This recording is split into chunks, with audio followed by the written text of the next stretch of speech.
Fala, meus queridos amigos, sejam todos bem-vindos a mais um podcast Sonic Kimura. Estou aqui com a presença do meu amigo César. Boa noite. E estou aqui com... boa tarde, boa noite, depende de que horário você está ouvindo este podcast. Bom, estou aqui na presença do meu querido amigo Lucas. Olá, pessoal, muito obrigado. Eu nem vou, acho que, desejar boa tarde, bom dia, boa noite, né? Eu vou só desejar um oi, ouvintes, né? Vamos conversar uma coisa bem gostosa hoje à noite. Legal. Bom, antes que me perguntem, o Gabriel e o Giovanni, infelizmente, eles não puderam participar desse episódio. Nos próximos episódios, eles já vão estar participando normalmente com a gente. Bom, o nosso bate-papo de hoje é sobre a reforma tributária. Um tema que está dando bastante visibilidade nessas últimas semanas, né? E eu vou começar fazendo a primeira pergunta para você, Lucas, sobre quais são os principais problemas do sistema tributário atual que justificam a necessidade de uma reforma. Então, assim, eu vou tentar ser o mais sucinto possível e o menos técnico, né? Então, não vamos tentar ficar falando muito sobre números, né? Vamos tentar falar mais sobre uma questão mais teórica que justifica, até para não gerar uma confusão. Mas, assim, a gente tem vários pontos que podem ser levantados que justificam a necessidade de uma reforma. A primeira delas é complexidade e burocracia, tá? Uma vez que a gente tem aí, cada estado detém de algum tipo de imposto e uma alíquota diferente, cada município detém de um tipo de imposto e alíquota diferente, e a gente tem também o ente federativo, a União, né? O Brasil como um todo também tem os seus impostos. Então, imagine, por exemplo, os impostos sobre serviço, um dos principais impostos que a gente tem hoje no Brasil. Cada município tem um imposto sobre serviço e uma alíquota diferente. Então, se a gente pegar aqui a gente que se encontra em Curitiba e região metropolitana, a gente tem um ISS em Curitiba, um ISS em São José dos Pinhais, um ISS em Araucária, um ISS em Pinhais, um ISS em Piraquara. Esse, por si só, já seria um bom motivo, a complexidade e o tamanho e número de impostos que a gente tem e leis que geram sobre esses impostos. O segundo motivo que eu acho que eu posso listar é injustiça e desigualdade de impostos. Muitos pagam pouco e poucos pagam muito, vamos inverter essa situação, né? A gente tem muitas pessoas que pagam muitos impostos e poucas pessoas que pagam poucos impostos. A gente pode também listar evasão e elisão fiscal, e depois eu posso explicar melhor sobre essa temática de evasão e elisão fiscal, né? De tentativas de se maquiar o sistema tributário e fazer com que você pague menos imposto. Eu declaro uma coisa menor e então eu vou pagar menos imposto. A gente tem falta de transparência, né? Que aí vai muito de mãos dadas com evasão e elisão fiscal. E uma falta de incentivo à formalização no pagamento de impostos. Quantas vezes a gente já não viu, não vamos declarar tal coisa, ou quando você vai comprar um produto numa lojinha mais simples, o cara pergunta, você quer que coloque o imposto ou eu faço sem imposto, daí eu te dou um descontinho no valor do produto, né? Acho que a gente já ouviu isso, e tudo isso faz com a necessidade da gente tentar simplificar o sistema tributário nacional e, quem sabe, fazer com que a coisa fique mais fácil de se entender. Bacana. César, quer comentar alguma coisa? Na verdade, Henrique, assim, eu tenho minha posição sobre essa reforma, sabe? Eu, na verdade, assim, vendo o atual cenário do nosso país, é uma coisa preocupante pelo impacto que ela vai gerar de começo, entende? Porque, assim, tudo bem, né, que ela está prevista para entrar em vigor mesmo em 2026, salvo engano, né? Tem esse período aí, né, vamos chamar de vacatio legis, que a gente chama, né, muito do direito. Então, assim, que é aquele período de stand-by da lei, que a lei está esperando vencer a data para entrar em vigor, né, que a gente chama de vacatio legis. Mas, assim, o que acontece, né, mesmo tendo esse período, eu vejo assim como algo preocupante. O que acontece? Não é se fazendo uma reforma nos impostos em si, sabe, que vai melhorar, entendeu? Mas talvez melhorar a questão de alíquotas e a questão mesmo da fiscalização em si, porque muitos sonegam, entendeu? Muitas pessoas, assim, pagam muito imposto, assim, e assim, às vezes os mais ricos, né, são os que estão sonegando, entende? Então, assim, eu acho que deveria melhorar a questão da fiscalização e talvez majorar a sanção de quem sonega, entende? Porque, assim, no sistema tributário nós temos aquele tal do refis, então o pessoal usa e abusa disso, sabe? Então, assim, eu acho que não é necessariamente a gente fazendo uma reforma e colocando um único imposto só, entendeu? Que eles querem cortar ICMS, essas coisas assim, mas eu acredito que fiscalizando, sabe, esses tributos, entendeu? Uma fiscalização maior em cima disso. E, claro, a transparência, né, pro contribuinte, que é muito importante também. O que a gente, infelizmente, não tem hoje, né? A gente tem o portal de transparência municipal, estadual, enfim, né, até da esfera federal, mas no quesito impostos. Quais são os principais, assim, objetivos que uma reforma tributária busca alcançar, Lucas? A primeira coisa que a gente precisa entender, né, dos objetivos que a reforma tributária busca veja, o comentário do César foi bem pontual. A reforma, ela não vem inicialmente para mudar nenhuma alíquota. Ou seja, de maneira, no bolso do brasileiro, por hora, ela não tem nenhum cenário de mudança. Você vai continuar pagando as mesmas quantidades de impostos. A ideia que ela quer fazer, ela é só simplificar.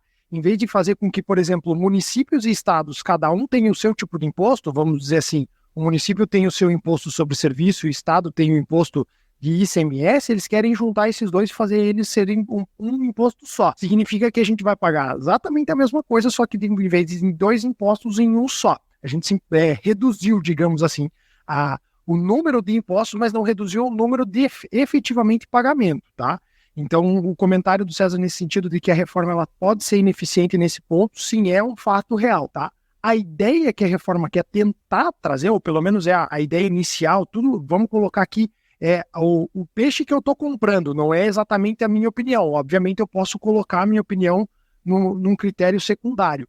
A primeira delas seria uma eficiência econômica, tá? Ela quer criar um sistema que minimize distorções econômicas e impactos negativos em diversos incentivos. Por quê? Porque a gente tem questões, por exemplo, eu vou manter a minha empresa em um determinado estado porque eu pago menos imposto do que no estado X. Eu posso citar um exemplo.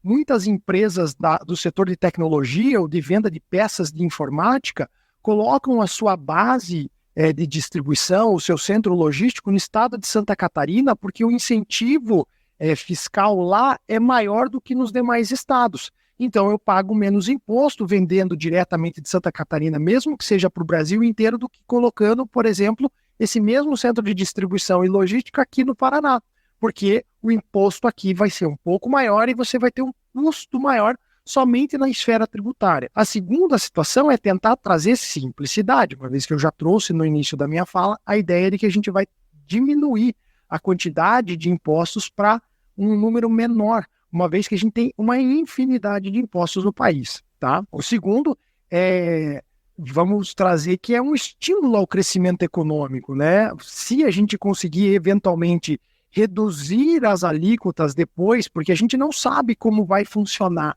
né? Num primeiro momento, a distribuição tributária entre estados e municípios. Então, se a gente conseguir, de maneira mais pontual, reduzir as alíquotas numa conversa Estado do Paraná e municípios para encontrar um consenso, a gente vai ter um estímulo ao crescimento econômico, um consumo maior.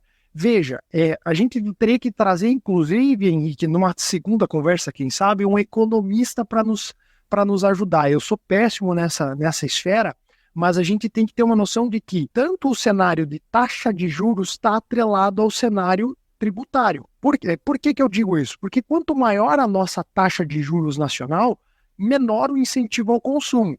Menor o incentivo ao consumo, menos impostos vão ser pagos ao fisco. Quanto menor a minha taxa de juros nacional, maior o incentivo econômico. Quanto maior o incentivo econômico, mais consumo eu tenho e mais impostos estão sendo pagos ao fisco. Só que a gente precisa fazer sempre uma tríade muito bem equalizada nesse sentido, tá? Então também não vou entrar muito nesse cenário econômico, até porque a minha área de formação não é economia, tá? Outro ponto que a reforma pode trazer benefício é garantir a sustentabilidade fiscal. Uma vez que a gente paga impostos, na teoria, para abarcar uma série de custos federais, estaduais e municipais, seja ele com saúde, segurança, educação, né? Então, ou seja, se a gente paga o imposto, a gente está pagando imposto para ter destinação, não é simplesmente para encher o bolso dos cofres públicos, não, é para ter algum retorno. Então, a gente quer tentar ter sustentabilidade fiscal, fazer com que os impostos sejam pagos e sejam efetivamente revertidos para aquelas finalidades das quais eles foram originalmente criados, né? E tentar, por fim, reduzir custos administrativos para que a gente possa ter uma máquina pública menos inflada. Eu acho que alguns já ouviram isso. A máquina pública está muito inflada. É por quê? Porque boa parte dos recursos que são adquiridos através dos impostos, eles ficam aonde foi. Por quê? Porque tem muito custo envolvido para funcionar tudo aquilo. Você nunca viu, às vezes, aquela questão do político que tem muitos assessores? Esses assessores são pagos como? São pagos com dinheiro público, e esse dinheiro público vem oriundo de impostos.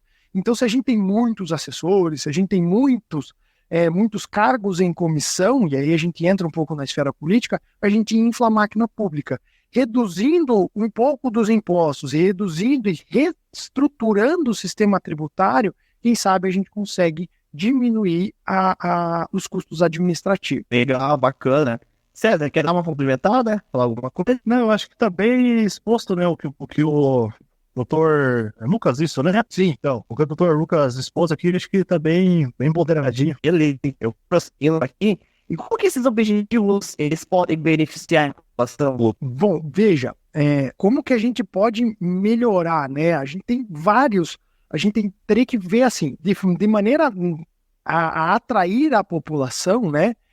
A gente tem que verificar a questão dos setores, porque a gente tem questões de incentivos para as empresas e a gente tem os incentivos para a população de maneira eficiente, digamos assim, né? Aqueles que efetivamente pagam impostos. Vamos colocar na esfera hoje de imposto de renda, que é um imposto que todo mundo tecnicamente paga, todo mundo, com algumas exceções, é claro, né? Salvo engano, é até R$ 2.112, agora eu não sei exatamente o número exato, quem recebe até R$ 2.112, R$ 2.200, vamos colocar um número redondo, não precisa pagar imposto de renda, fica isento porque não entra nesse cenário. De R$ 2.200 para cima tem uma alíquota menor. Deixa eu até pegar aqui a tabela de imposto de renda para a gente ter mais ou menos um plano de referência básico, né? Então a gente tem, se eu não me engano, a partir disso de R$ 2.111 até R$ 2.111 a pessoa física ela é isenta. De 2.111 a 2.800 a alíquota é de 7,5%.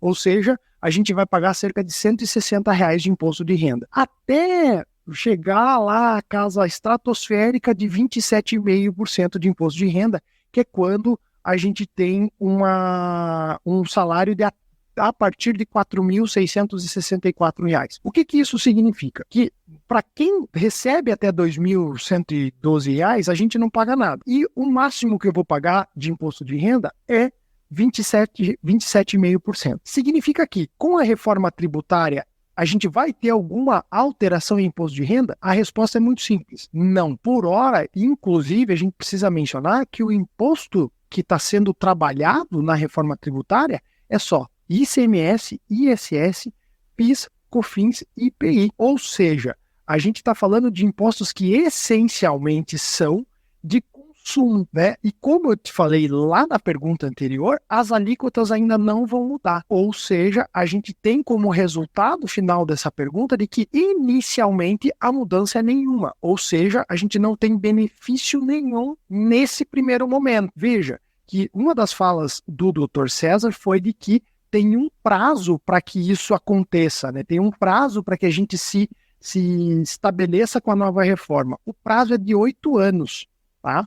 Então, ou seja, tem da data em que a reforma for efetivamente confirmada, a gente vai ter 8 anos enquanto cidadãos para se adequar. Já o Estado vai ter um prazo de 50 anos, que é um tempo muito maior, para justamente analisar o que vai fazer. Se diminui a alíquota, se reduz o imposto, se cria um novo imposto conjunto para colocar dentro do Estado e dentro do município e aí conseguir equilibrar aquela máquina pública. A gente tem muita possibilidade, mas inicialmente o que eu posso trazer de maneira fática é que a gente tem uma reforma muito crua ainda. Então não tem como trazer uma ideia de, vai ter um benefício populacional por trás dela. César, você tá na escuta? Acho que caiu aqui pra mim, gente. Oi, Henrique, tô ouvindo sim. O Lucas, eu não consigo mais ouvir o Lucas. Tá me ouvindo? bem? Eu parei. Você consegue ouvir? Eu parei, eu tinha concluído lá que... Tá, tô te ouvindo. Pode falar, Lucas. Eu tinha encerrado de que a ideia é que inicialmente a gente não tem um cenário positivo ainda para a implementação da reforma tributária, uma vez que a gente não tem as mudanças nas alíquotas, né? Eu achei interessante aqui, o que o Dr. Lucas ponderou, é a questão do prazo aqui, né, que ele deixou mais explanado, né?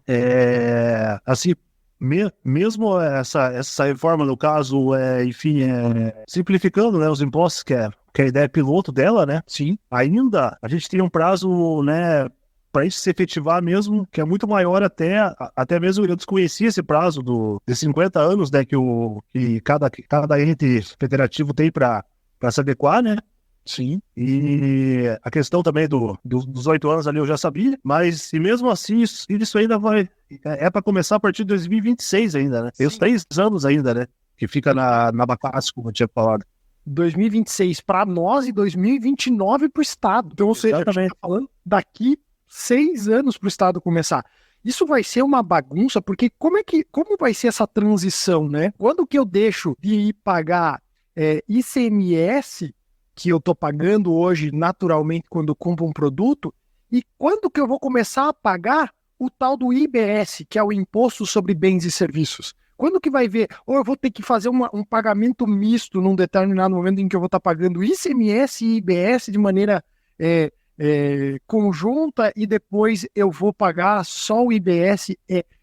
Veja, o doutor sabe muito bem, consegue ilustrar muito bem que foi justamente o que aconteceu com a gente quando teve a mudança do Código de Processo Civil, né? Não vou entrar nesse cenário muito aprofundado aqui para os ouvintes, mas a gente teve uma mudança de lei que determinava, que instruía como funcionaria um processo no Brasil, vamos tentar explicar dessa maneira, de 1973, que foi o antigo código, ao de 2015. Teve uma série de regrinhas, né, de como isso ia acontecer, o que eu aplicava no antigo código de 73 e o que eu aplicava no novo de 2015. Isso tudo, de como eu vou aplicar o atual imposto, o ICMS, ao novo imposto, o IBS, a gente não sabe. Fica aquela coisa escura, e é essa ideia de que a partir do momento em que eles tiverem a reforma realmente autorizada é que a gente vai começar a discutir. Hoje o texto de lei não prevê uma forma específica de como isso vai funcionar, porque cada estado tem a sua regra, né? Exatamente, também foi muito bem ponderado, doutor. Também tem uma questão aqui, uma peculiaridade que eu quero trazer, né? Eu atendo uma empresa, por exemplo, que transporta soja, sabe? Uhum. Eles fazem, na verdade, eles fazem a transferência filial matriz, né? A matriz fica lá no estado do Mato Grosso e a filial fica em Curitiba, né? Então, assim, o que acontece? Existe um entendimento já simulado, né, pelo STJ, de que essa transferência não se aplica o ICMS de filial, porque o que acontece? É dada como o mesmo contribuinte, tanto a matriz quanto a filial. Apesar de ter CNPJs distintos, né, a raiz deles é a mesma. Então, assim, o que acontece? Não se aplica, então, esse ICMS por não fazer sentido. Mas, mesmo assim, o que acontece? Os estados cobram. Existe uma lei estadual que cobra lá no Mato Grosso que é exigido esse ICMS. Então, o que acontece? Direto, eu tenho que entrar com um mandado de segurança para que eles consigam trazer a carga para cá, né? Porque é tudo de estocagem, na verdade. Eles trazem a soja de lá para estocar aqui, para distribuir aqui, entendeu? Então, mas eles não fazem uma atividade de comércio em si, entende? Sim, o produto já foi comercializado, ele só está sendo transferido para cá. Como essa mudança aí, o que será que vai ocorrer? A gente não sabe, por exemplo. Então, daí eles vão começar a pagar, eles estão sendo beneficiados hoje pelo mandado de segurança que está barrando esse ICMS, então eles vão ter que pagar o IBS. Sendo que até mesmo aqui o nosso sistema de lei, né, a Civil Law aqui, ela não dá muita margem para precedentes, para interpretações, no caso, né? Esse que é o problema, né? Precisa ser simulado novamente, né? Até isso acontecer, Entende? Muita gente vai acabar perdendo muito com isso aí também, nesse quesito. Essas empresas. Veja, a gente tem aí algumas questões, né, de justamente como vai funcionar.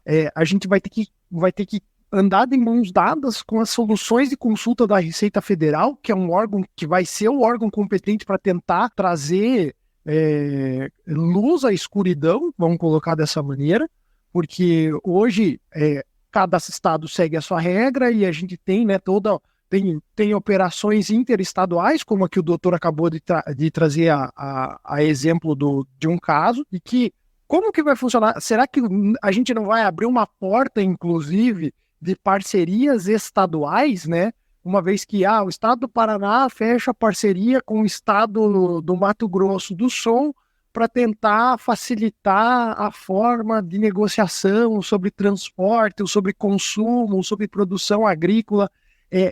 Veja, a ideia básica e única, digamos assim, que a gente hoje tem de conhecimento sobre reforma tributária é simplificação de entendimento, né? Se a gente fizer uma pergunta até mesmo para o Henrique, que é o nosso host aqui do podcast, quantos impostos ele conhece efetivamente e que ele paga diariamente? Quais são os desafios da reforma tributária, Lucas, que o Brasil vai para ser aprovado e tudo mais? Quais desafios que vão ter que ser enfrentados aí para ser aprovada essa nova reforma tributária? Veja, a primeira delas é o desafio político, né? Eu acho que a gente tem aí hoje interesses divergentes e eu nem vou entrar muito nessa seara de direita ou esquerda. Eu acho que não cabe aqui a fazer esse juízo de valor, mas a gente sabe hoje que a gente tem um Congresso Nacional totalmente dividido, né? E aí a gente tende a ter um famoso aquele cabo de guerra, né? Que um puxa de um lado, outro puxa do outro, e o tempo vai passando. Esse é o primeiro desafio, né? De interesses divergentes políticos. Depois a gente tem, às vezes, interesses divergentes federativos, podemos dizer assim, porque o Estado e o município não vão querer ter o mesmo imposto envolvido, eles querem ter os seus impostos separados. Eles querem receber a sua quantia financeira bem dividida. A gente tem também empresas que vão perder capacidade e incentivos fiscais, né? Por exemplo, a exemplo do que eu dei, na verdade, como um case ali das empresas de informática, não vai fazer mais sentido manter a empresa em um determinado estado se a reforma vier desconstruir todo esse interesse deles, né? A gente tem a questão da complexidade técnica, porque eles podem tentar simplificar uma coisa agora e que daqui a 50 anos, que é o prazo, isso virá um novo monstro como é o sistema atual. Então, tem esse risco também.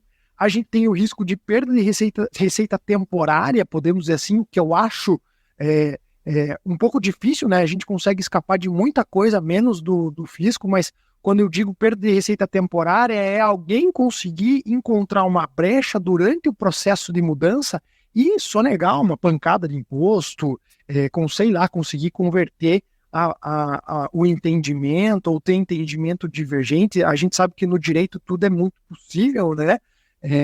Pode ser que aconteça uma questão de perda de receita temporária. Também pode ter um problema mais comum para nós, que é a falta de compreensão pública, uma vez que a gente tem uma série de situações, né? Hoje já é difícil entender o sistema tributário nacional, então imagine explicar um novo com base no atual, sendo que a pessoa não entende, né, o sistema atual. É a mesma coisa que explicar multiplicação e divisão para alguém que ainda não entendeu mais e menos. Então fica um pouco complicado também, às vezes, tem um processo de falta de compreensão da população em como vai funcionar.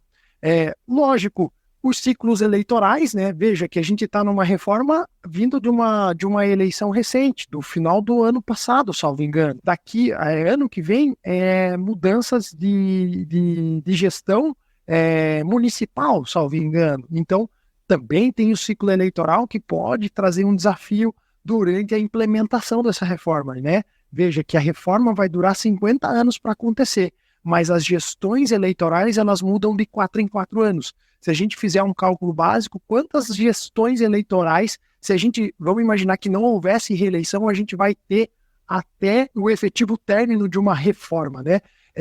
é até estranho a gente colocar, mas já imaginou, né, fazer uma reforma de casa e falar, ó, a reforma da sua casa vai demorar 50 anos para acontecer. É basicamente isso que está sendo proposto em relação à reforma tributária, colocar uma reforma que vai durar 50 anos, tá? E a falta da capacidade administrativa, eu posso listar com uma última possibilidade, porque o Estado já não consegue administrar tudo que ele tem para administrar. Ele vai tentar administrar agora a distribuição de novos impostos, de um novo tipo de receita, de recolhimento e de distribuição, de que maneira, né? Lógico, eu estou usando justamente esse primeiro imposto, que é o ISS municipal e o ICMS estadual passam a ser um imposto só, que é o IBS, o Imposto sobre Bens e Serviços. O que um município arrecadava e distribuía entre sua própria população, entre seu próprio município. Vamos colocar o exemplo aqui de Curitiba. Curitiba arrecada e Curitiba distribui esse dinheiro que ele arrecada dentro dos serviços municipais, e o Estado arrecada ICMS, e distribui os recursos dentro do próprio Estado. Agora, esses dois impostos passam a ser um só, e aí como que eu vou ter a distribuição do que é parte de Curitiba, o que é parte do Estado do Paraná, o que é parte do município de Pinhais? Isso a gente não sabe. Então, vai também ter um desafio da capacidade administrativa, né, de tentar realizar todas essas mudanças, implementações e distribuições efetivamente. Doutor, também tem uma outra ponderação também no caso, né? Como disse, vai passar a ser um só, né? Uhum. Então, assim, quanto que os municípios, na verdade, eles também vão acabar deixando de arrecadar. Sim. Não. O que acontece? A divisão lá, vamos supor, se a gente pegar um município aqui de Curitiba, quer dizer, São José dos Pinhais, no caso, né? Eu tô falando de São José, né? Mas, enfim, aqui Curitiba e região, quanto que vai ser aqui quantos por cento? Mas agora vamos pegar o município de Inácio Martins, que é um município com 10 mil habitantes, entendeu? Que também vai acabar levando esse repasse também. Então, assim, como que vai ser ajustado isso, sabe? Não existe um plano ali ainda na reforma com relação a isso, né? Sim, e num primeiro cenário eu consigo te dizer que alguns municípios que arrecadam pouco vão começar a arrecadar mais, e outros municípios que precisavam arrecadar mais vão arrecadar menos. Pelo menos na distribuição inicial do como está sendo desenhado. Então, se eu imaginar, colocando em números para tentar trazer de exemplo, se Curitiba arrecadasse 10 milhões de imposto e agora Curitiba vai começar a arrecadar 7, porque 3 milhões eu tive que distribuir para Pinhais, outro para São José e outro para Piraquara, para poder trazer equilíbrio. Então, vai ter município que vai estar efetivamente rico, e aí a gente vai torcer para que haja realmente uma distribuição efetiva e melhoria nos serviços públicos, né? Mas tem outros que precisariam desse dinheiro para poder continuar mantendo a máquina do jeito que está, que vão empobrecer e vão quebrar e vai trazer defasagem em serviço público. Se não trabalhar isso de maneira correta, a reforma pode vir a ser mais prejudicial do que eficaz. Bacana, interessante esse ponto, né? E essa questão que você falou dos impostos, de arrecadar, porque alguns municípios vão arrecadar menos e outros vão arrecadar mais. É de se pensar mesmo como que vai ficar no futuro, né? E eu tô aqui colocando algumas perguntas, e algumas perguntas que você respondeu já, que eu já tô meio que, né, como você já comentou ali vários pontos, né, acho que às vezes fica um pouco chato repetir a mesma pergunta, né? Uhum. Mas aqui uma pergunta que eu achei interessante aqui é como diferentes setores da economia podem ser afetados positivo ou negativamente por uma reforma tributária. Veja, vai ter que ser olhado para cada tipo de setor da economia. Tem setor que é, por exemplo, o setor de prestação de serviços, né? Tem setor que é o setor industrial, que é o que produz efetivamente um produto especificamente. Vamos colocar primeiro, inicialmente, esses dois, né? No setor industrial, por exemplo, um ponto positivo seria a redução de impostos sobre a produção e um estímulo ao investimento, se isso existisse efetivamente durante a criação do Imposto sobre Bens e Serviços, o tal do novo IBS, né?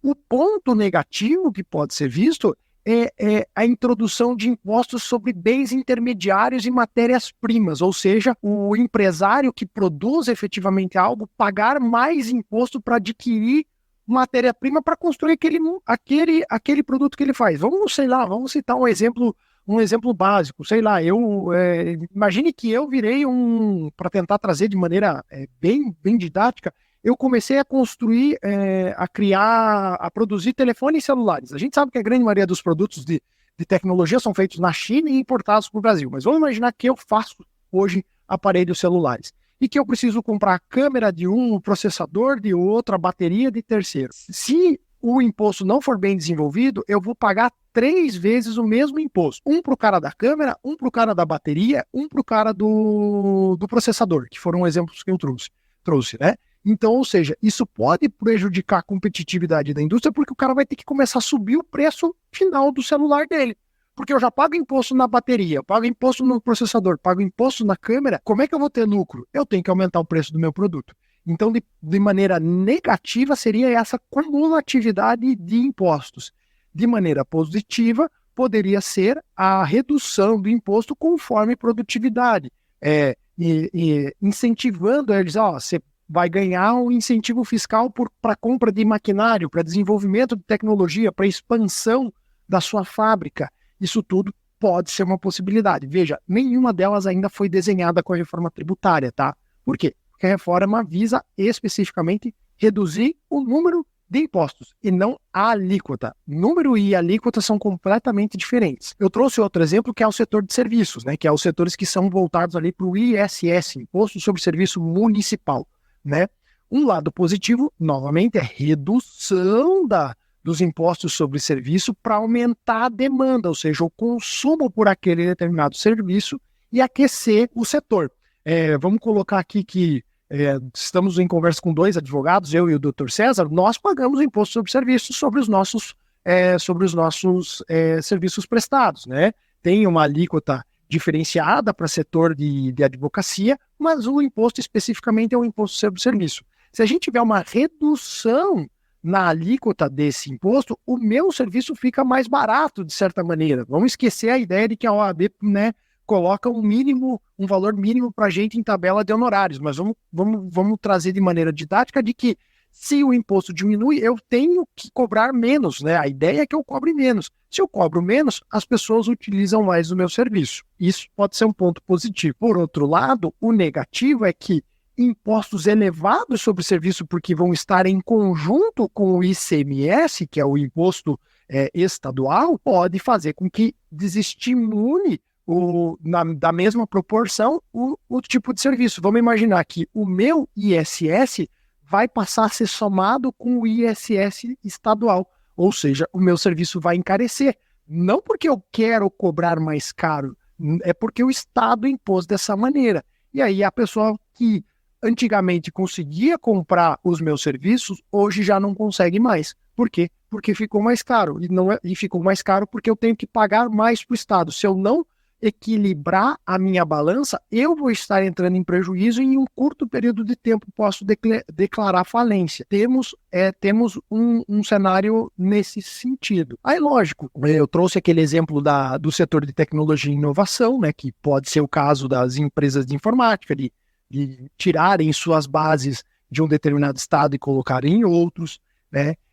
A gente tem a questão da agricultura, que é as isenções fiscais sobre insumos agrícolas para melhorar o incentivo à produção, mas em compensação, se a gente trouxer impostos sobre terras agrícolas, que tem uma questão totalmente diferente, pode trazer impacto negativo para o setor, né? O setor financeiro, que é um dos principais setores que movimentam a economia hoje, banco cobra muito juros, né?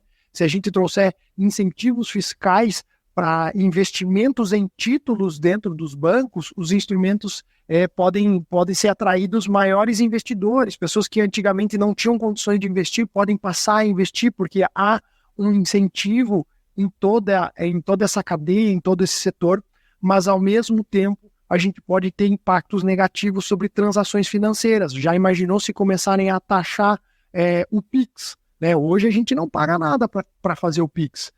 As PJs, salvo engano, pagam, mas as pessoas físicas não. Se a gente começar a ter taxação sobre pessoa física, também pode sair um cenário negativo. E tudo isso vem dessa origem. Veja que a reforma tributária ela é o pontapé de toda uma árvore que vai gerar inúmeros galhos.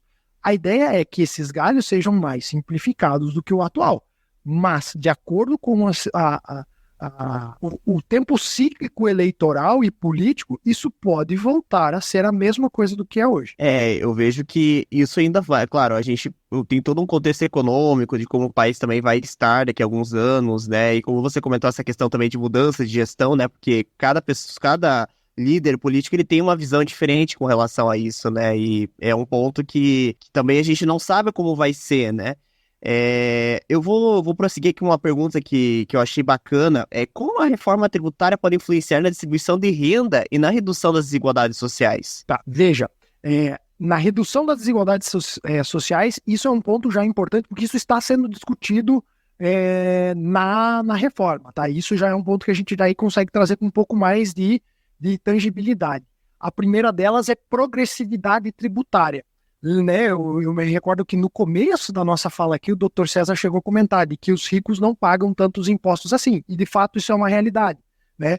Antigamente, pelo menos atualmente, quem tem embarcações e aeronaves, ou seja, quem tem barco e avião ou helicóptero, não paga determinados impostos que, por exemplo, quem tem carro e quem tem casa paga, né? Quem tem carro paga IPVA e quem tem casa paga IPTU. E quem tem carro e casa paga os dois, digamos assim, né? Com a ideia da reforma tributária, vence a taxação sobre aeronaves e embarcações, ou seja, trazendo uma igualdade. O cara que tem condições de pagar, vai pagar por esses, tem condições de pagar por esse tipo de luxo, digamos assim, né? De embarcações e aeronaves, vai pagar sobre isso, né? A gente também tem redução de benefícios fiscais para as pessoas mais ricas, aí justamente como exemplo dessas embarcações e dessas aeronaves, mas também aumento de isenções e benefícios fiscais para entidades filantrópicas, por exemplo, como as empresas do terceiro setor, que são ONGs, instituições, fundações com finalidades sociais em inúmeros setores, sejam eles da educação, da saúde, ou sociais para, por exemplo, desigualdades financeiras ou desigualdades sociais de classe, questões, por exemplo, com abrigos de dependentes químicos, podem ter isenções e garantias, por exemplo, redução de custos operacionais, redução de impostos para os trabalhadores, para os colaboradores que são registrados nessas instituições, quem sabe isenções ou imunidades tributárias sobre imposto de renda de pessoa jurídica. Veja, eu estou tentando colocar um mais superficial sobre o tema, né? Se a gente adentrar bem a fundo, a gente tem uma complexidade muito grande em cada uma dessas temáticas. Outra coisa que pode trazer um equilíbrio entre essas desigualdades sociais com a reforma tributária é o tal do imposto de renda sobre ganho de capital. Inicialmente vou falar de ganho de capital, depois eu falo de herança, né? O que é um ganho de capital? Eu investi R$10.000 e depois de algum tempo, vamos colocar depois de 2 anos, me voltaram 5 mil, ou seja, eu entrei com R$10.000 e saí com R$15.000. Eu tive um ganho de capital de especificamente R$5.000. Hoje a tributação ela é decrescente sobre ganho de capital. Quanto mais tempo eu deixo o meu dinheiro lá parado, investido, digamos assim, menor é o meu imposto a ser pago. Acredito que seja até 720 dias, daí você atinge a alíquota menor possível de pagamento de imposto. Agora, de fato, eu não tenho os números exatos na minha cabeça. A ideia é talvez mudar, deixar congelado. Não tem mais essa de por tempo que você deixa ele parado. Vai ser por um valor específico de ganho. Eu ganhei tantos por cento, eu perco já uma porcentagem sobre o ganho desse capital. Vai ter uma tabela específica agora, e não é mais por tempo decrescente. Pode acontecer isso também, né?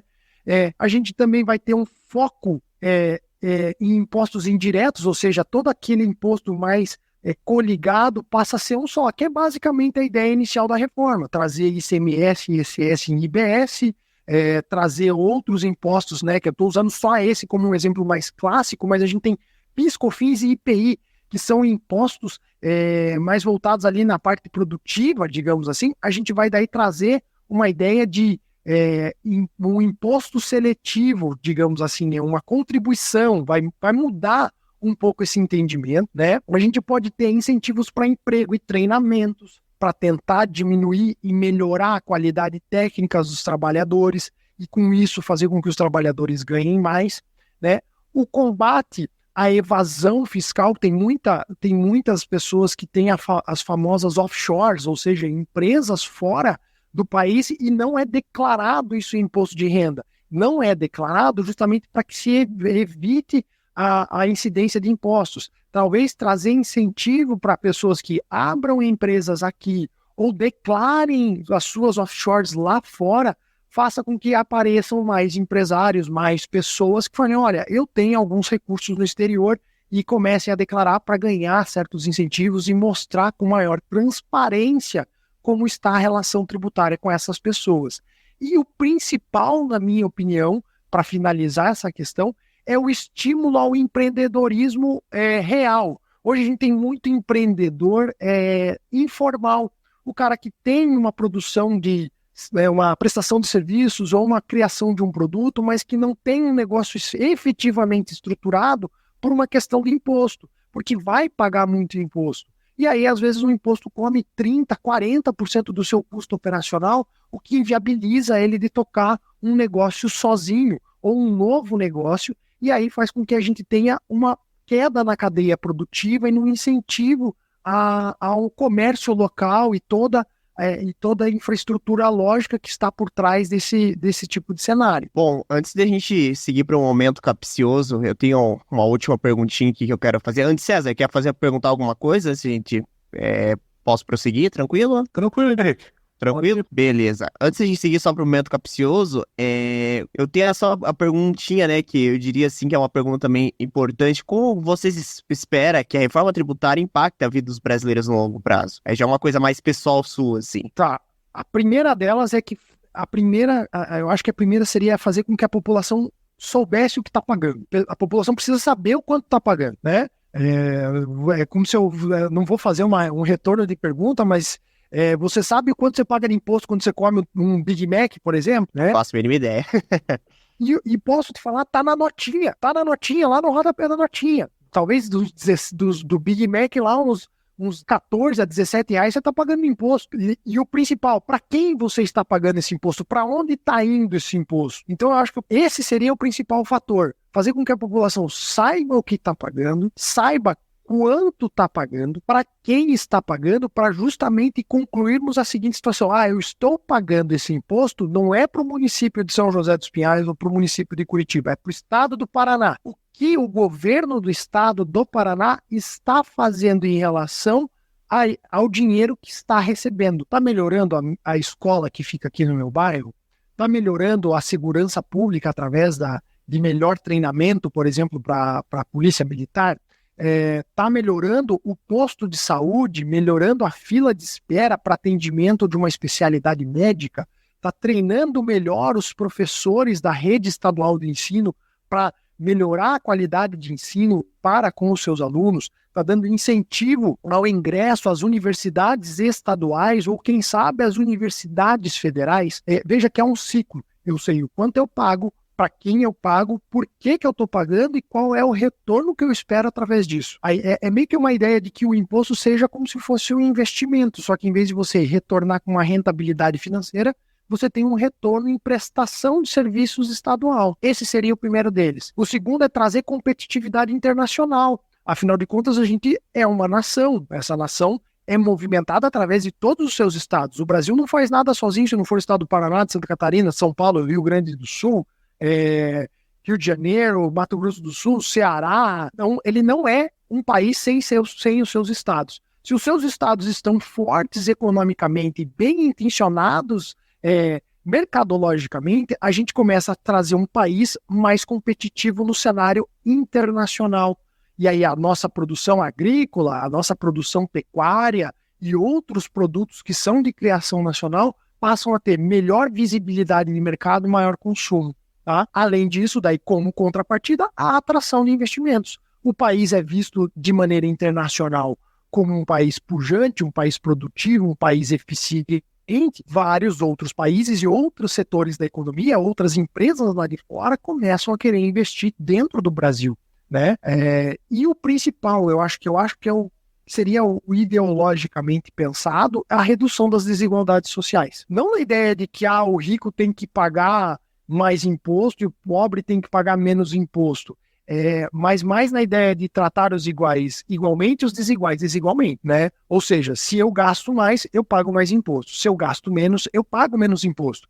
Não tem como cobrar mais imposto daquele que gasta menos e cobrar menos imposto daquele que gasta mais, né? É cobrar de maneira exata e efetiva para aquilo que para aquela classe econômica efetivamente, né?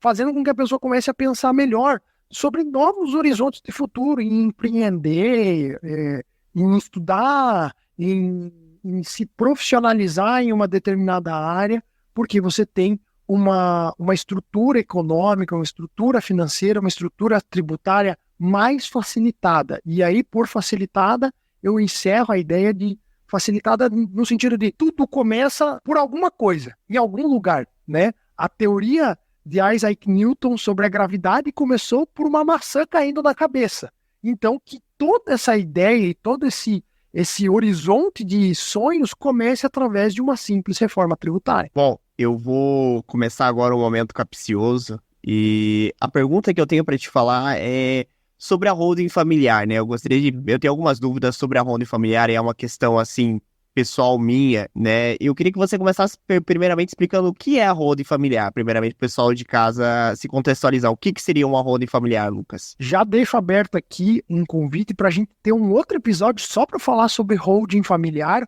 ou mais especificamente chamada de holding empresarial, né? Holding empresarial. A holding empresarial ou holding familiar, ela é uma das formas de planejamento sucessório e blindagem patrimonial. Ela é uma constituição de uma outra empresa, que aí ela pode ser pura ou mista, não vou entrar bem no critério técnico, mas ela pode... Vamos pegar o critério puro. Uma holding pura é uma holding que é uma empresa aberta para administrar outras empresas. Então vamos imaginar uma seguinte situação, Henrique. Você tem a empresa Gimito Podcast, o CNPJ registrado, contrato social lá na Associação Comercial do Estado do Paraná, e eu tenho o meu escritório de advocacia. E, eventualmente, nós pensamos conjuntamente em abrir uma outra empresa que vai administrar as duas de maneira conjunta, para que possamos desenvolver um novo produto específico. Nós vamos abrir uma holding empresarial mista, porque ela tem finalidade comercial, em que eu vou encaixar a minha empresa lá, a sua empresa dentro dessa holding, e quem vai administrar é a holding, não vai ser o Lucas e não vai ser o Henrique. Mas eu posso colocar o Lucas como presidente ou o Henrique como presidente? Posso, mas a ideia inicial é que as decisões sejam tomadas inicialmente pela holding e não pelas empresas que estão dentro dela. É um conceito bem básico, mas a ideia é que ela vá administrar patrimônio de certa maneira. Quando a gente fala de holding familiar, que é o início da tua pergunta, é uma empresa que vai administrar patrimônio familiar. O carro do pai da família, o carro da filha, o imóvel da mãe, parte da empresa do pai, parte dos investimentos da mãe, algum tipo de patrimônio mais robusto, digamos assim, no sentido de ser joias ou obras de arte. É uma ideia de que a empresa faça administração e não fique para uma pessoa física. As pessoas fazem a holding familiar, colocando, por exemplo, terreno. Também terreno pode entrar, tipo, parte de terreno, apartamentos, assim. E essa questão, ela diminui os impostos, muitos impostos, assim. Por exemplo, se uma pessoa... Se você tem lá por exemplo, o meu pai cria uma holding familiar, coloca os terrenos que ele tem. Por exemplo, se ele vier a ter um óbito, por exemplo, no caso, eu fico isento de, por exemplo, diminui alguma alíquota de imposto, tem alguma questão em relação a isso ou não? Sim, temos diferenciações. Vamos colocar que é o cenário atual. A gente nem falou sobre o ITCMD, acabou esquecendo de falar isso sobre a reforma, mas vamos colocar no cenário atual. Se hoje o teu pai tem um terreno e ele mandar para a holding, ele realizar a transferência, ou seja, a doação para a holding, ele vai pagar um imposto chamado de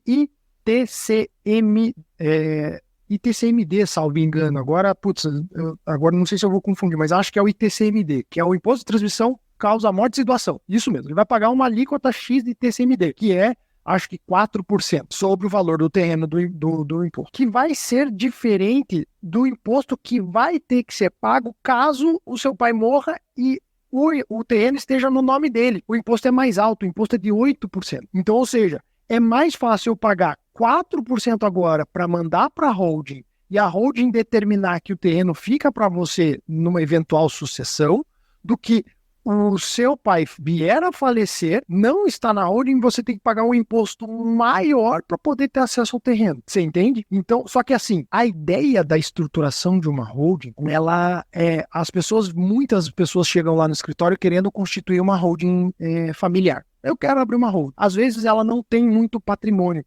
Ela vai pagar muito dinheiro para instituir a holding. Ela tem que abrir uma nova empresa, ela vai ter que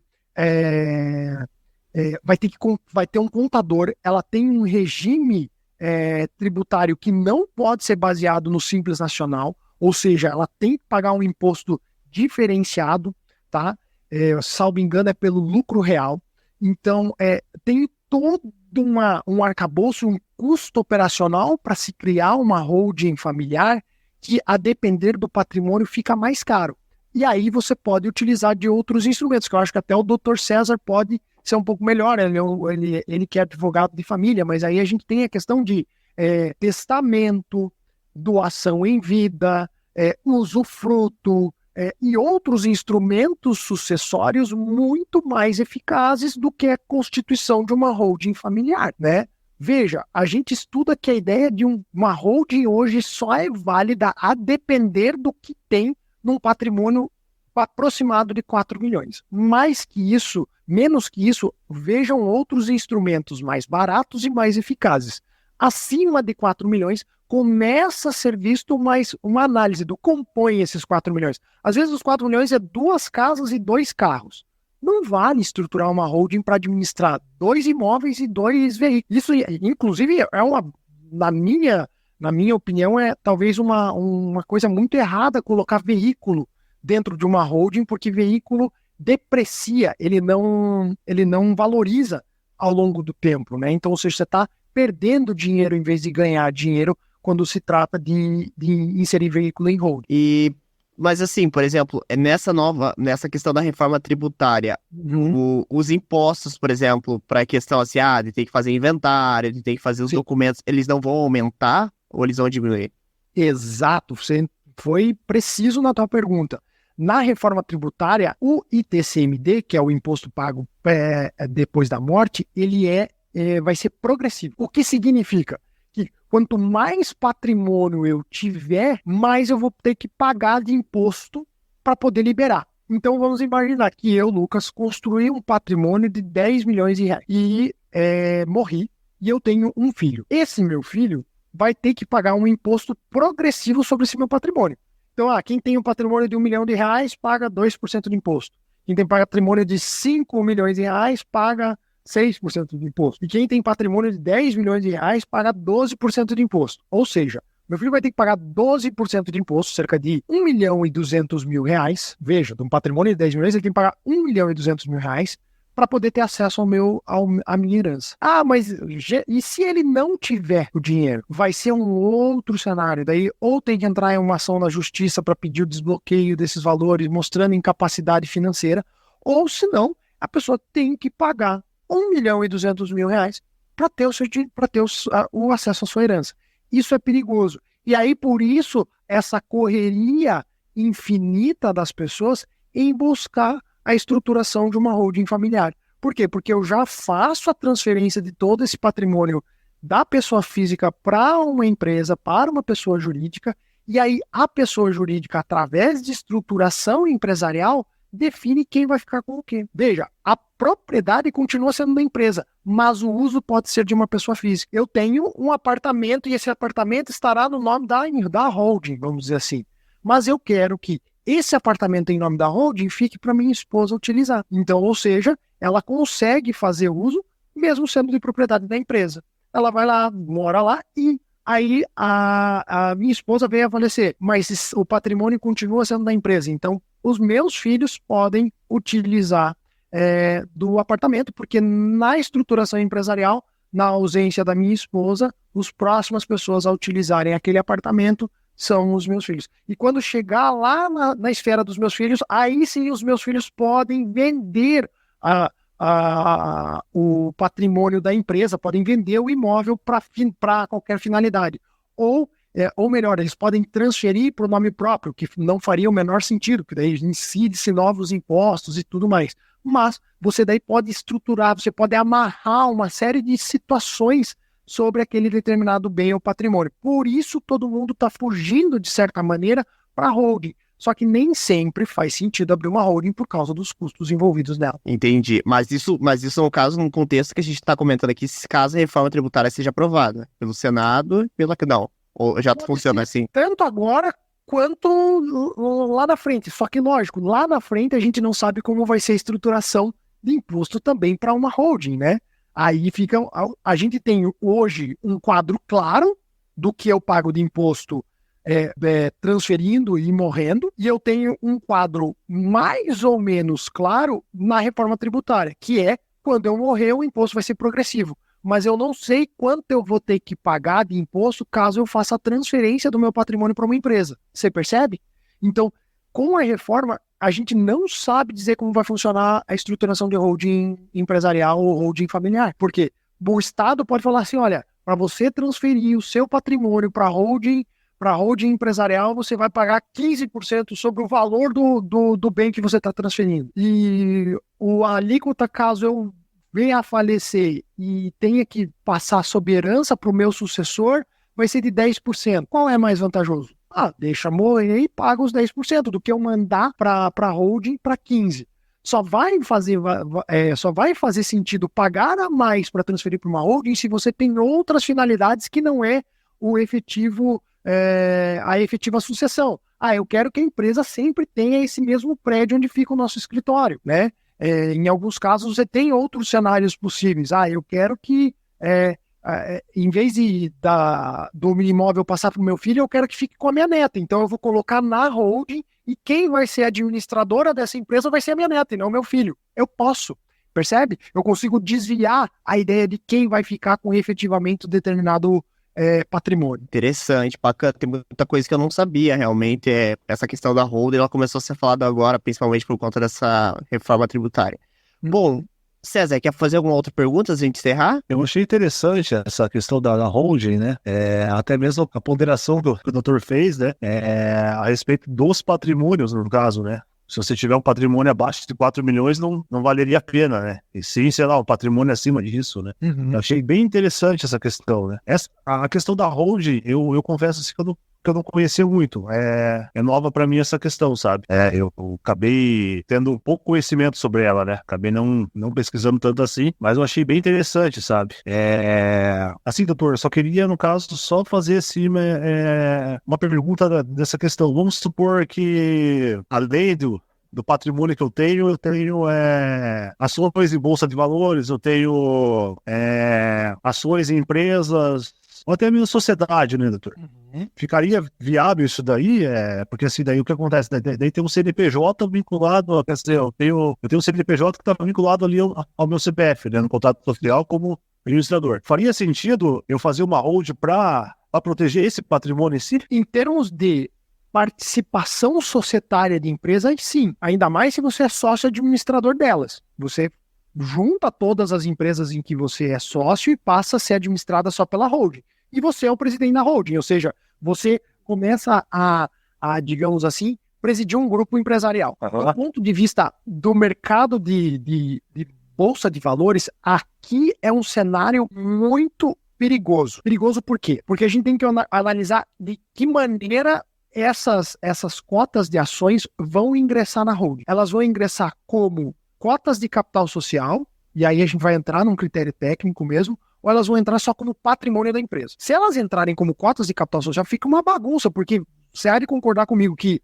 ela pode entrar hoje por 30 mil reais, vamos supor, e amanhã ela está valendo 15, ou seja, o capital social da empresa que hoje era 30, amanhã vale 15, e a gente começa a enxugar capital social da empresa, né? Por outro lado, colocar como patrimônio pode gerar uma inflação no imposto em que você vai pagar, porque quando eu integro patrimônio no capital social da holding, eu sou isento de imposto. Mas se eu coloco como só patrimônio, eu tenho que pagar o imposto de transferência, tá? Então a gente tem cenários. E aí vai também do desenho. O que eu quero? Eu quero pagar mais imposto, eu quero pagar menos imposto, eu quero deixar como cotas de capital social, eu quero deixar como patrimônio, eu quero, como eu vou estruturar, quem vai administrar isso na minha sucessão. Porque a gente está falando efetivamente de holding familiar, de holding empresarial, pensando na sucessão, né? Deixo aqui uma pergunta mais para o Henrique do que para o doutor. Henrique, você sabe a diferença entre herdeiro e sucessor? Herdeiro é aquele que, por exemplo, você é o herdeiro da minha herança, então quando a pessoa morrer, vai ser passada uma herança para outra pessoa. Agora, o sucessor é aquela pessoa que vai assumir se a outra pessoa morrer? Não, quase isso. Perfeito. O herdeiro é aquele que fica com o dinheiro do negócio. O sucessor é aquele que vai assumir o legado do negócio, ele vai dar continuidade àquele negócio. Tem inúmeros herdeiros que pegam o dinheiro e acaba ali o legado do pai. Tudo que foi construído, toda a imagem, toda a estruturação empresarial e comercial daquela empresa. E o sucessor não, ele vai continuar com aquilo. Ele vai fazer a coisa acontecer, de certa maneira, né? Pegar, por exemplo, a empresa, não sei se eu posso falar marcas aqui, e por causa da questão de... Pode, fica à vontade. Mas é o caso da Ford. A Ford começou pelo Henry Ford, depois passou por uma outra pessoa Ford. Então, ou seja, a Ford continua a existir, porque houve sucessores. Mas tem outras empresas que tiveram herdeiros, ou seja, vai muito do que você quer. Você quer ter sucessores ou quer ter herdeiros? A partir desse momento é que você vai estruturar. Se eu quero ter herdeiro, eu já adianto, não faço uma holding. Vai lá, faz um testamento, deixa a tua última vontade para aquelas pessoas e tá feito. Eu quero ter sucessores, eu quero ter continuidade através das regras que eu vou estabelecer. Aí você estrutura uma holding empresarial. Bacana. Não, essa frase que tu falou, acho que dá até um corte. Essa frase que você comentou, porque é justamente isso mesmo. Eu tenho tô assumindo os negócios da família e essa questão da holding me pegou porque eu começo a ler, só que tem muita informação na internet que tá muito confuso. O pessoal ainda não sabe explicar muito bem. E o que me chamou a atenção naquele Reels, daquele vídeo do TikTok, foi que você explicou de uma forma bem sucinta e simples, né? Porque o TikTok são vídeos simples, né? E me fez ter essa curiosidade de convidar você hoje para participar, para falar sobre isso, né? Vi que você tem um conhecimento bem vasto sobre a área, né? E queria te agradecer pela presença aqui hoje, né? Por você ter participado hoje com a gente, foi muito bacana. Eu vou deixar nas redes sociais o link do Instagram. Você tem outra rede social além do Instagram? Ou tipo, e do TikTok? O principal é o Instagram. Eu tô tentando alimentar os vídeos no TikTok, mas eles são um pouco mais trabalhosos de fazer e roteirizar, porque como é um curto período de tempo, eu preciso passar a melhor informação, mais objetiva e mais clara possível num curto período de tempo. Eu não consigo ter uma conversa como a gente teve aqui, né? Então eu também já deixo o meu agradecimento aqui na participação. Se vocês quiserem que a gente venha falar só sobre holding familiar e instrumento de blindagem patrimonial, me avisem, eu fico à disposição para a gente conversar sobre essa temática. Eu não sei, na verdade, se eu respondi o doutor sobre a pergunta dele. Se eu não respondi, me avise que eu já faço questão de complementar a minha fala, mas em princípio mesmo a minha conclusão é que eu fico à disposição e agradeço mais uma vez o convite para poder participar desse episódio. Não, doutor, dessa parte está sanado, doutor. Eu agradeço aí, né, as ponderações também, agradeço também a aula que o doutor deu aí, na verdade, né? Obrigado. Foi uma aula. Eu penso, na verdade, assim, doutor, que essa parte tributária, essa parte, né, até mesmo da holding, como eu tinha falado, né, é bem nova, né, para mim. A questão tributária, assim, que eu posso falar que é que agora que eu tô usando mais ela, porque agora que eu tô migrando para uma área mais de consultoria empresarial, né, entendeu? Então é uma área, assim, muito... está se tornando bastante importante para mim, bastante registrado nesse sentido, né? Então, vai ser excelente para o doutor, se o doutor já pegando uma coisa do zero, uma coisa nova, é muito mais fácil caminhar de mãos dadas. O problema é você entrar no trem andando. Pegar as tributações do jeito que ela está hoje é entrar num trem andando. Mas pegar a partir da reforma, você está vendo o trem sair de movimento. E aí fica mais fácil da compreensão. E, evidentemente, o mundo das empresas andam de mãos dadas com os tributos. Sim, com certeza, né? Não é só a parte, você não cuida só da parte contratual ou a parte trabalhista. Mas a parte dos impostos, ela pega bastante. Principalmente empresas voltadas ao ramo do agronegócio também. Tem muitas peculiaridades no agronegócio, muitas. Vai desde a finalidade, a tamanho de empresa, a produção. Ixi, infelizmente, hoje a nossa estrutura tributária nacional é um monstro gigantesco. Eu não consegui encontrar a fonte e nem exatamente os dados, mas são assim. Tem estudiosos que dizem que leva mais de 5 anos para você tentar entender na vírgula a estrutura tributária no Brasil, porque cada município tem a sua capacidade tributária, sua capacidade taxativa, digamos assim, né? É uma legislação concorrente, né, doutor? Não é uma legislação, como posso falar assim, que por exemplo, é privativa da União, por exemplo, legislar sobre direito penal, direito civil. É só a União que pode. Exatamente. E agora, o tributário, todos os entes federados estão autorizados a legislar sobre ela, né? Então, e aí até se falou, a questão complementar também no caso, né? Porque assim o que acontece? E uma lei se desdobra mais 50, entende? Porque daí vão regulamentar sobre aquela questão daquele imposto, enfim, Então, assim, é um ramo bem vasto e complexo, né? E como o doutor falou, como eu tô conseguindo agora pegar do zero essa questão, né? Ficaria um pouco mais fácil, né? Porém, doutor, eu falo que, na verdade, a gente está migrando de uma bagunça, né, para uma nova lei. Vamos falar bem a verdade. Vai depender de quem vai ser o capitão do barco, né? Tem um colega meu, o Thiago Aires, que fala assim, se você está ajudando a remar o barco, quem que tá lá capitaneando a direção dele? Exatamente. Eu acredito assim, doutor, numa visão otimista, né? Só colocando uma visão otimista aqui, talvez a gente está saindo de uma bagunça mais complexa para uma bagunça mais organizada, né? Dizendo assim, menos complexa no caso, né? Uma coisa é você ter a casa inteira bagunçada e outra coisa é você ter o quartinho da bagunça. Aí o cara vai fazer assim, ó, vamos pegar tudo e jogar dentro de um quartinho da bagunça para não ficar tudo na casa inteira? Exatamente, é isso mesmo, doutor. Bem ponderada essa questão. Aí fica mais fácil organizar, né? Porque a nossa tendência é evoluir, né? Não regredir, né? Exato. Exatamente. Bom, eu queria agradecer de coração mesmo, Lucas, por estar aqui hoje. Obrigado por ter disponibilizado seu tempo, né, para vir aqui no Dia dos Pais, às 8h30 da noite, conversar aqui com a gente. Lembrando que o nosso próximo convidado, domingo às 8h30 da noite, a gente vai receber um casal gamer aqui que gosta de jogar jogos e tudo mais. Lucas também gosta de game, né, Lucas? Também joga. Olha, eu tava tentando ter mais tempo para curtir meus joguinhos aqui, mas tá mais difícil agora com os últimos afazeres, com o escritório, mas eu gosto bastante. Um dia também podemos falar só sobre esse assunto aí. Participe semana que vem, domingo às 8h30, vamos estar aqui para conversar sobre esportes, né? Na verdade, eles colocaram o tema sobre jogos aí de competitividade, CS, LoL, né? E a gente vai estar aqui conversando com eles. A Amanda e o Júnior vão estar aqui conversando com a gente. Eles têm um canal no YouTube e vale a pena conferir. Eu vou deixar nas redes sociais o Instagram do Lucas, também as redes sociais do Gimito, canal de animação, né? Os links do podcast. E é isso, gente. Eu vou ficando por aqui. Até a próxima.